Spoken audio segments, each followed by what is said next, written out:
Assalamualaikum warahmatullahi wabarakatuh. Nama saya Arfan Setiono dari kelas 10 TKP absen 14. Saya akan menjelaskan tentang tugas sejarah saya. Nomor 1. Seni bangunan. A. Candi. Candi berasal dari kota Candika yang merujuk pada salah satu nama dewi kematian, yakni bakteri Durga.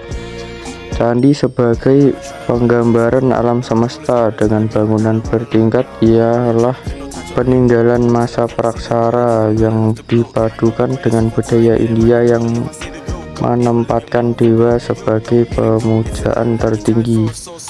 B. Stupa. Stupa berasal dari bahasa Sanskerta yang berarti tumpukan atau gundukan. Stupa ialah bangunan khas yang terdapat pada candi-candi Buddha.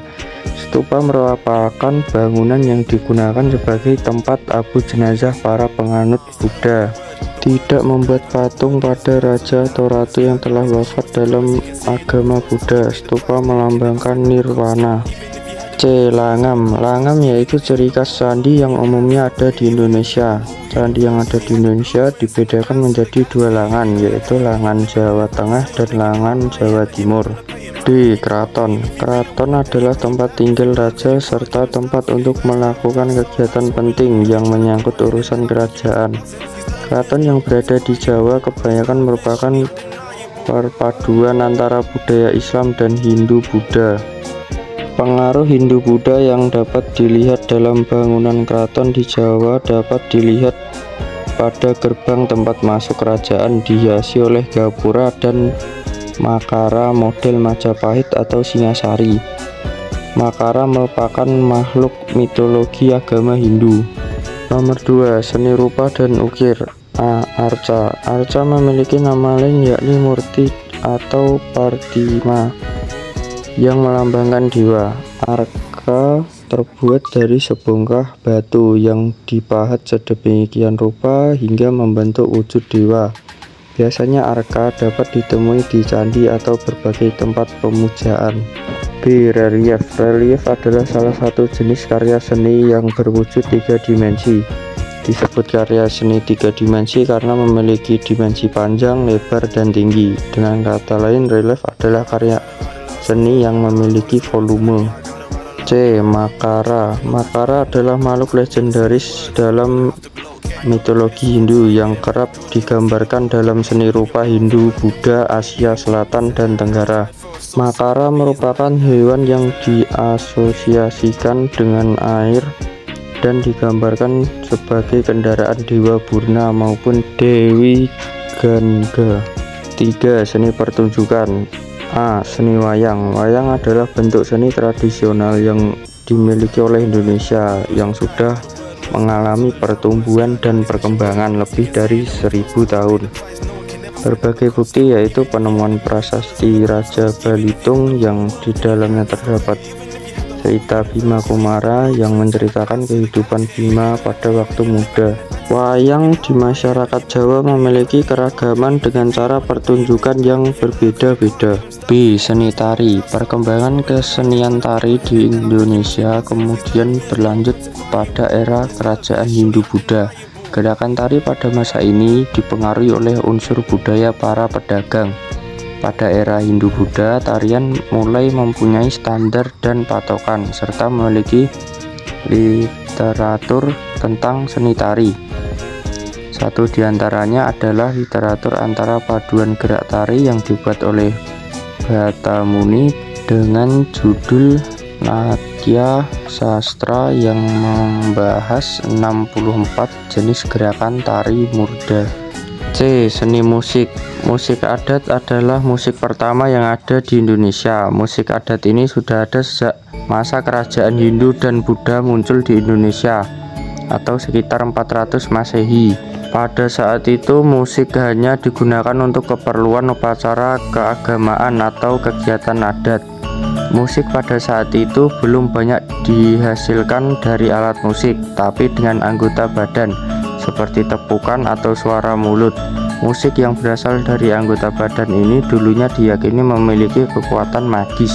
Seni sastra dan aksara. A. Prasasti Yupa. Yupa adalah prasasti pertama yang pernah dibuat oleh kerajaan Kutai, sekaligus menjadi bukti bahwa pernah ada kerajaan Hindu di Kalimantan. Prasasti Yupa berbentuk tiang batu yang berfungsi untuk mengikat hewan kurban yang dipersembahkan untuk para dewa. B. Aksara Pallawa. Aksara Pallawa atau kadangkala ditulis sebagai Pallava adalah sebuah aksara yang berasal dari India bagian selatan dengan bahasanya yang bernama bahasa Sanskerta. Aksara ini muncul dari aksara Brahmi. Istilah aksara Pallawa awalnya dipakai ahli arkeologi Belanda Nicolaas Johannes Crom. Nama aksara ini berasal dari dinasti Pallava yang pernah berkuasa di selatan India sekitar Madras antara abad ke-4 sampai abad ke-9 Masehi. Dinasti Pallava adalah sebuah dinasti yang memeluk aliran Jainisme. C. Aksara Hanacaraka. Pada awalnya aksara tersebut digunakan untuk penulisan prasasti atau karya sastra. Namun pada berkembangnya aksara Pallawa menjadi aksara Hanacaraka yang digunakan dalam aksara Jawa, Sunda, dan Bali. Nomor 5. Sistem kepercayaan. A. Animisme. Animisme menyembah roh nenek moyang dan diyakini roh tersebut adalah penguasa alam semesta. Sedangkan Hindu Buddha meyakini dewa dan dewi sebagai penguasa alam semesta. Selain itu, persamaan keduanya terletak pada media sebagai penghubung dengan kepercayaan tersebut. B. Dinamisme. Dinamisme adalah kepercayaan terhadap suatu benda yang diyakini memiliki kekuatan gaib. 6. Sistem pemerintahan. A. Sistem kerajaan. Sistem pemerintahan kerajaan ini menganut paham Hindu tentang Devaraja atau mengkultuskan raja yang didewakan atau dianggap titisan dewa. Konsep pemerintahan ini terkait erat dengan konsep Chakravartin atau penguasa semesta dalam sistem pemerintahan di India. B. Struktur birokrasi. Dalam struktur birokrasi kerajaan Hindu Buddha terdapat raja sebagai penguasa tertinggi. Di bawah raja terdapat jabatan seperti Rakyan 1 Hino, Rakyan 1 Halu, dan Rakyan 1 Sirikan. Ketiga jabatan tersebut diisi oleh putra raja atau biasanya disebut raja muda atau Yuwa Raja. Di bawah jabatan Yuwa Raja terdapat jabatan Padmatiwan yang mengurusi keagamaan dan Upapati yang mengurusi masalah peradilan. Selain itu terdapat 12 jabatan yang tugasnya sebagai pelaksana pemerintahan di kota raja atau pusat pemerintahan. Ada juga pejabat rendahan yang terdiri dari kepala desa yang disebut dengan Rama atau Karaman. Nomor 7. Arsitektur. A. Lokal genius. Lokal genius ialah kemampuan istimewa masyarakat lokal dengan menghadapi kebudayaan asing.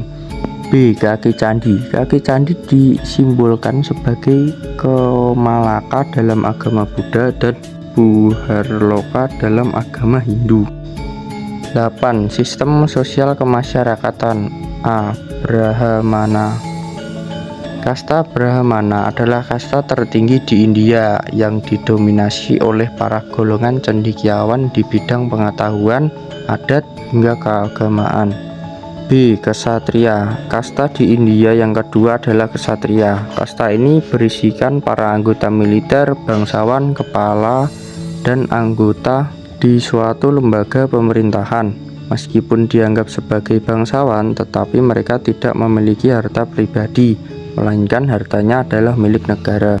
C. Vaishya. Kasta di India yang ketiga adalah Vaishya. Kasta ini didominasi oleh mereka yang memiliki bisnis dan harta benda dari usahanya sendiri. Sebut saja petani, nelayan, seniman, pedagang, wirausaha, dan lainnya. Kasta Vaishya masih termasuk dalam Triwangsa bersama dengan kasta Brahmana dan Ksatria yang berperan sebagai pilar pencipta kemakmuran di masyarakat. D. Surda. Kasta di India yang keempat adalah Surda dan berperan sebagai pelayan bagi kasta di atasnya. Biasanya kasta Surda ini didominasi oleh mereka yang bekerja sebagai buruh dan pelayan. 9. Pendidikan. A. Padepokan. Pelaksanaan pendidikan keagamaan Hindu-Buddha berada di padepokan-padepokan. Ajaran Hindu-Buddha ini memberikan corak praktik pendidikan di zaman kerajaan-kerajaan Hindu dan Buddha di Kerajaan Kutai, Pulau Kalimantan, Kerajaan Tarumanegara hingga Majapahit, Pulau Jawa, Kerajaan Sriwijaya, Pulau Bali dan Sumatera. Kaum Brahmana pada masa Hindu-Buddha merupakan kaum yang menyelenggarakan pendidikan dan pelajaran. 10. Sistem kalender. A. Kalender Saka. Masuknya kebudayaan Hindu-Buddha menyebabkan masyarakat mengenal perhitungan waktu menurut kalender Saka. Kalender Saka merupakan sistem peninggalan hasil dari kebudayaan Hindu-Buddha yang berkembang di India. Dalam kalender Saka, satu tahun terdiri dari 365 hari.